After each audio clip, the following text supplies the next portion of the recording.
Hey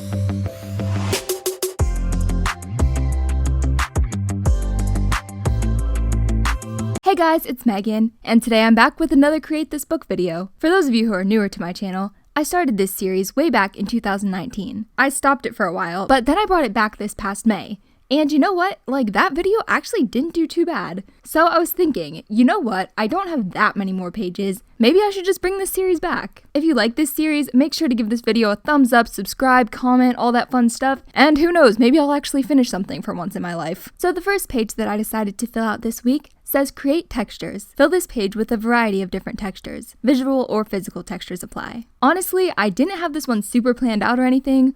All that I knew was I wanted to incorporate this sticky fabric stuff that I got from the dollar store a couple years ago, and maybe some of those reversible sequins. I started by going over the page with some light purple paint. If you're new to this series, my rule from the beginning of the book is that I have to include the date and something purple on each page. The pages in this book are kind of thin, so my strategy is generally to paint the background and draw the focal point on a separate sheet of paper. I ended up drawing a teddy bear. Don't ask me why. I think it was because I wanted to use one of these heart patches, and that sort of made me think of those bears that you can get at CVS on Valentine's Day. I painted him pink, as you do, and gave him purple facial features using paint that I had left over from the background. Then I used some of this fake fur that I had to cut out ovals for the bottom of his feet, and half circles for the inside of his ears. Does anyone else ever just buy craft supplies that you're just I have no idea what I'm gonna use this for, but it's on sale, so I need it. Like this fur, I bought it maybe 5 years ago, and what do you know, I actually did use it, so good job, me. Same thing with the sequin patches. Don't ask me what I'm gonna do with the rest of them because I do not know, but at least I used one of them.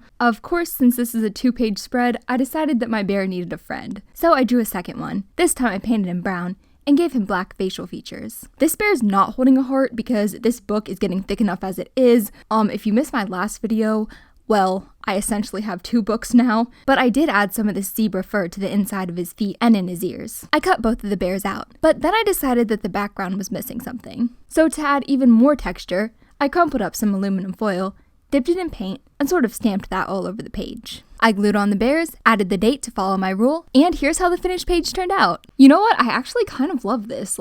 It's so cute. I mean, it's really simple. It's not the best thing I've ever drawn or anything, but it's so fluffy, and we got the reversible sequins. I freaking love those things. Comment down below, did you ever have those reversible sequin pillows? Because I had a weird amount of them. I actually have so many of those. The next page that I did says create nostalgia. Think of a way to make this page sentimental. Okay, so the idea for this page, it was kind of weird. What happened was I saw this person on TikTok and they were talking about how ugly the new Webkins are, which, true. But that made me remember my old Webkins account. And I remembered that in Webkins, you could buy these books that opened when you clicked on them. And I remembered that there was a how to draw book. So I hopped on my computer, logged into my old Webkins account, and these people really said that I needed a better password. They didn't have a problem with it for 15 years, but okay, Webkins, fine. So here we are in the library.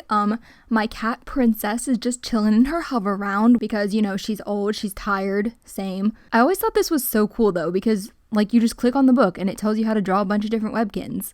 You can pause the video if you want to draw any of these along with me. I painted the background with some paint that I had left over from the last page. Then I started drawing my Webkins. I drew these off camera because, as I've said before, every time that I try to sketch on camera, the footage is trash. I'm one of those people, I need to move the paper every which way, every 5 seconds, and my head gets in the frame, and honestly, it's just really annoying to edit. Which is why I don't do drawing tutorials. But anyways, I picked 6 Webkins to draw. We have the pig, the hippo, a cheeky dog, a cat, a cow, and a monkey. Apparently I had 15 Webkins, which I could have sworn that I had a duck, but there's not a duck in here, so I don't know where he went. As you can see, I was not really that creative with their names, but I was 8, so. Also, half of them are named after people that I literally have not talked to in at least 10 years. I don't really know how many, actual adults watch my videos, but it's so weird to me, because if I think about the stuff that I liked as a kid, yeah, of course I became a YouTuber. Makes sense. I remember when I was 11 or 12, I lied about my age so that I could write, articles for this blog, and, they paid me to do this. They sent me checks in the mail, and honestly, I do not know how I got away with that. IRS, don't come for me. It was definitely not taxable income. But again, it's that's what I did for fun. Is anyone surprised at how I turned out?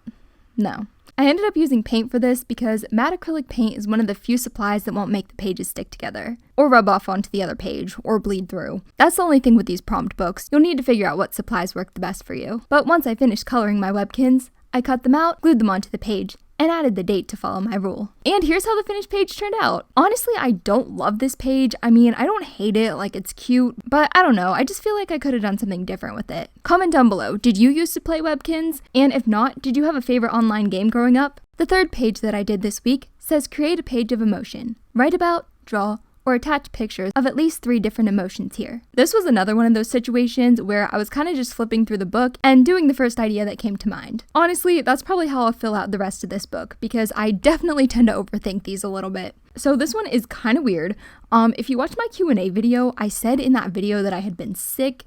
Well, a few days after I posted that, I ended up going to the doctor, and he was kind of like, yeah, that's not normal, like, maybe you should go to the ER. So I fully expected to, go in, get these tests done, and have them say there's nothing wrong. Well, joke's on me, because apparently there is. And a long story short, the last couple months have been a little unpleasant. But anyways, this prompt made me think of those freaking pain, like, face charts that they have in all the doctor's offices, like all the faces, like they start out happy and then they go to like dying. And I thought about doing one of those, but I was like, no, I want to make it cute. So then I was like, what about Hello Kitty? Like, have you ever seen people, they go to Japan and like everything's Hello Kitty themed? Is that a thing? Okay, I looked it up. They have a Hello Kitty dentist office, but I don't see an actual doctor's office, at least on Google. I don't know. If that exists, someone let me know. But then I was also like, wait, Hello Kitty doesn't have a mouth. Like, this might be an issue. But I decided I'm going to take on the challenge anyway.